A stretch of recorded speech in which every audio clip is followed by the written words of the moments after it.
ஸ்கூலுக்கு என்ன tiffin box செய்கிறதுன்னு தெரியல. ஆனால் அதே சமயம் செஞ்சாலே இந்த பசங்க சாப்பிட்டு வருங்களா அப்படின்னு ஒரு டவுட் இருந்ததுன்னா இந்த சிக்கன் ரைஸ் செஞ்சு பாருங்கள்.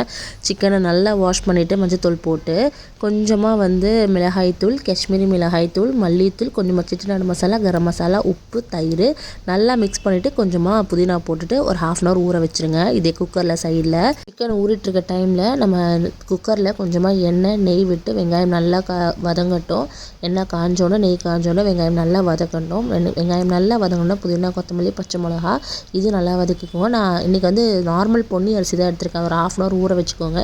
இஞ்சி பூண்டு பேஸ்ட்டு அதையும் நல்லா வதக்கிக்கலாம். நான் கலருக்காக காஷ்மீரி மிளகாய்த்தூள், நார்மல் மிளகாத்தூளும் கொஞ்சமாக செட்டிநாடு மசாலா நான் சேர்த்துருக்கேன். அதை நீங்கள் செஞ்சால் இன்னும் டேஸ்ட்டாக இருக்கும். தக்காளி அரைச்சி போட்டிருக்கேன். ஏன்னா சுஹேல் தூக்கி போடுவான். அதனால் நம்ம அரைச்சி போட்டுட்டோன்னா அதுங்க தூக்கி போடுறதுக்கு சான்ஸே கிடையாது. சாப்பிட்டு தான் ஆகணும். கொஞ்சமாக தயிர். இப்போ நம்ம ஊற வச்ச சிக்கனையும் ஒரு 1/2 hour கிட்ட ஊறி இருக்கும். அரிசியும் சிக்கனும் 1/2 hour ஊறி இருக்கும். இது நல்லா ஒரு பரட்டிட்டு 1 கப்பு அரிசிக்கு 2 கப்பு, இது சாப்பாடு அரிசினால் நல்லா தண்ணி கொதிச்சோன்னே 1 கப்புக்கு 2 கப்பு நான் ஊற்றிருக்கேன் தண்ணி.